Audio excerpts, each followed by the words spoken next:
ang pamilya Duterte, Senado, normal yung pagsisinungaling kasi.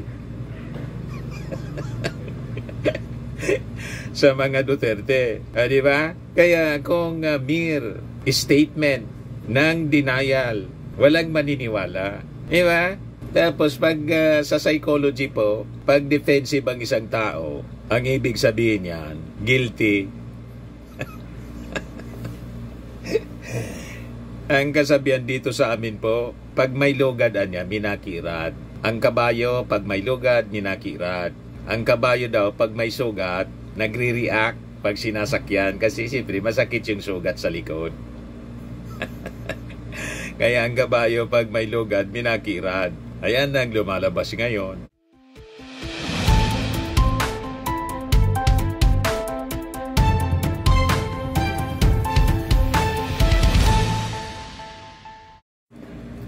Hello po mga kababayan, si Dante Maravillas. Taranta at defensive na ngayon po si Congressman Pulong Duterte. Bakit nandiyan Mr. Maravillas? Ito kasi yung balita. 81 out of 121 flood control projects sa distrito po ni Pulong. May nasili pong problema. Flag. Pag sinabing flag, nasili po na may problema. Kaya iimbestigan po ng Congress. Tapos, kaya biglang nag-react mga kababayan si Pulong. Defensive ngayon si Pulong.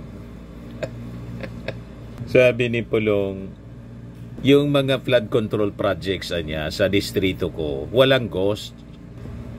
Adi, dapat i-welcome po ninyo ang investigasyon ng Congress. Diba? Mas na dapat i-welcome po ninyo, Congressman Pulong, ang pinaplano na pag-imbestiga ng Kongreso para yung mga duda po mawala.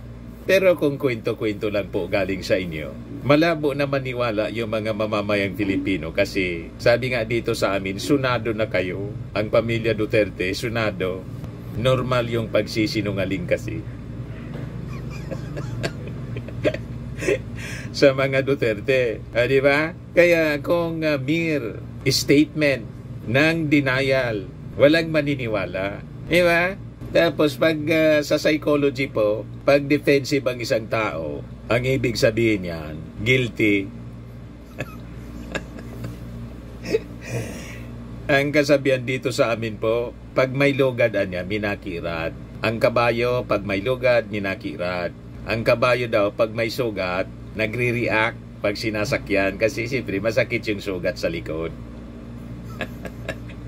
Kaya ang kabayo pag may lugad, minakirat. Ayan ang lumalabas ngayon. Yan sabi niya, Davao City has nothing to hide. Duterte said in response to Congressman Tinio's accusation of irregularities in several flood control projects implemented in the city from 2019 to 2022. Citing a partial dataset of 121 flood control projects worth 6.06 billion pesos, ang sabi po ni Congressman Antonio Tinio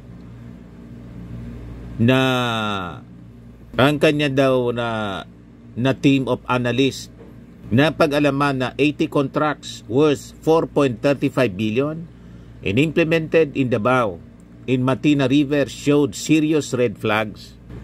Ayon kay Tinio po, their findings were based on data sourced from the Department of Public Works and Highways na nagsasabi 80 out of 121 projects were either ghost, overpriced, or redundant. Pag redundant po yung project, ibig sabihin, existing na, dinedjitan uli, tapos kinubra. Ganon mga kababayan. Yung sabi po ni Tinio, there are indicators anya that point to ghost projects, double funding, location changes, gross overpricing in contracts awarded without clear specifications. Of the 121 contracts with a total value of 6.06 billion, 79 were identified as congressional insertions, totaling 4.07 billion pesos according to Tinio. Among the glaring examples was the awarding of 62 contracts totaling 3.43 billion pesos allegedly without proper details. Based on the continuous presentation, 2 of these flood control projects were undertaken by the Diskaya-owned firms, St. Timothy Construction Corporation and Alpha and Omega General Contractor and Development Corporation, amounting to 96.50 million pesos and 90.48 million pesos respectively.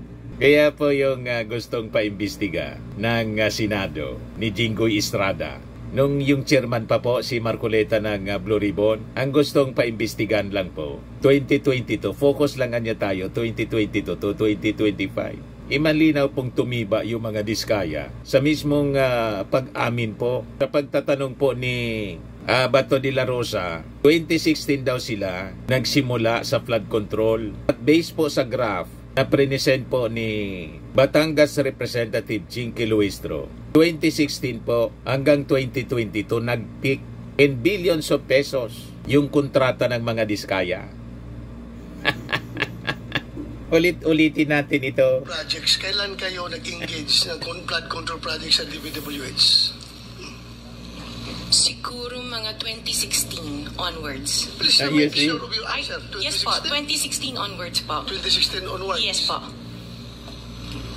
Very clear man yun sa video na sinabi mo. Kung kailan kayo kumita ng malaki, sabi mo, noong nag-DPWH na kami. Kaya nga, 2016. Ngayon, gusto mong i-attribute yung wealth ninyo going back noon pa sa tatay mo, nung nagsimula kayo ganon. Pero very clear. The video... Very clear nga, 2016. Sinabi mo, noong nag-DPWH na kami. Yes po. So, kailan ba kayo nag-DPWH? Parang sometime in 2012, nag-start kami with DPWH.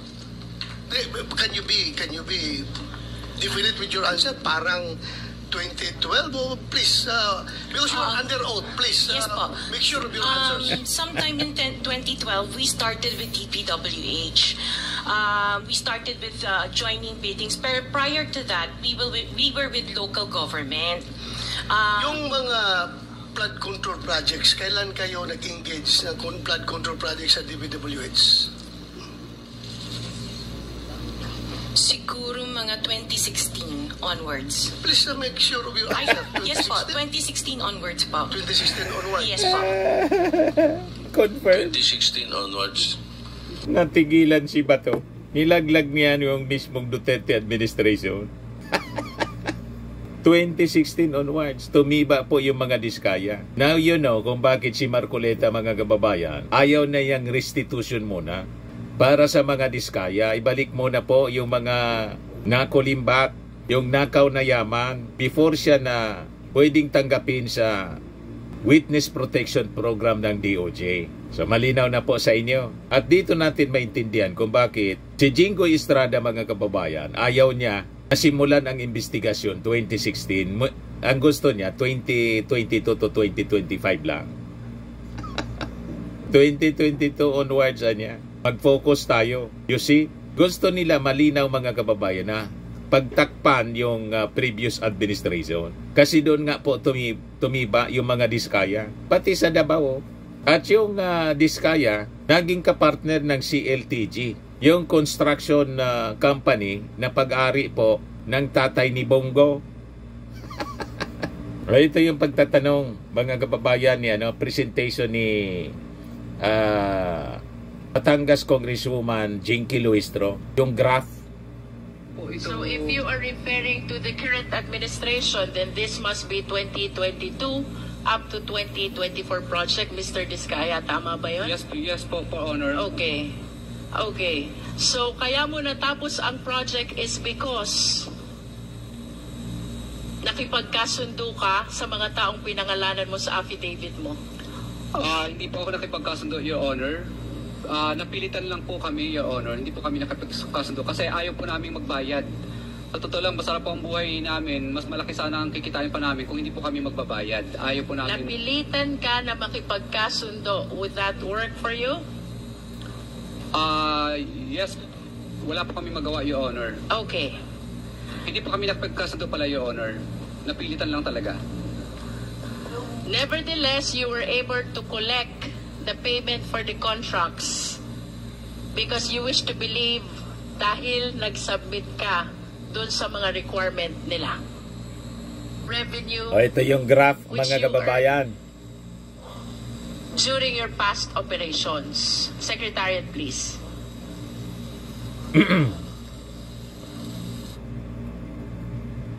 Yan ah. Pataas siya from 2016 to 2022 po. Kita niyo yung graph? By the billions, 8 billion ito. 1 billion to 8 billion. Yan ah. From 2016, mga kababayan. Vizcaya, Yan ah. yung revenue mo nag-spike 2017, 2018, 2019, 2020, 2021, and even the first half of 2022. Pagkatapos, pabagsak na siya. Malinaw po na tumiba sa previous administration yung mga diskaya. Kaya malamang kasama ito po sa mga projects na nagdala ng bilyon-bilyon sa mga diskaya. Yan, based on Tinio's presentation, 2 of these flood control projects were undertaken by the Diskaya-owned firms, St. Timothy Construction Corporation and Alpha and Omega General Contractor in Development Corporation, 96.5 million, 96.50 million pesos, and 90.48 million pesos respectively. So sabi dito, Tinio said 2 contracts worth 135.14 million were both allocated for the construction of identical sections of the Davao River. The first in 2019 and the second in 2020 with just minor extensions. 2 additional contracts, each with a price tag of 115 million, were also awarded to different contractors for the same project, revetment along Davao River at the Danao River Bridge live stream section, indicating double funding. Kita ninyo, mga kababayan? Furthermore, Tinio explained that 9 contracts costing 484.4 million were carried out in locations not approved in DIGA, often with significantly reduced coverage. He also flagged 620.57 million worth of 10 contracts that were allegedly implemented despite having no corresponding line items in DIGA. Tinio asserted that these flood control projects exhibit red flags and warrant a comprehensive investigation not just by the House but also by the Ombudsman, Commission on Audit, and the ICI. A resolution is expected to be filed. So, ganon mga kababayan. Earlier, Representative Duterte confirmed that he received 51 billion worth of infrastructure projects including flood control during the last 3 years of his father's former President Rodrigo Duterte's term in office. But he maintained that these projects are legitimate and currently serving his constituents. So wala siyang dapat na ikatakot sa investigasyon kung legit. Di ba? Pero pag nagre-react siya na nagagalit siya mga kababayan kasi bobo sisiin, iba ang ibig sabihin yan. Kasi pag wala kang tinatago, dapat welcome yung investigation. Para kung yung mga duda, di mawala yung mga duda. At mapatunayan na walang problema sa implementation, walang ghost projects, walang substandard, walang double allocation, walang redundancy, madaling sabi. Tama pa? Yung kabayo, pag may sugat, nagre-react talaga po.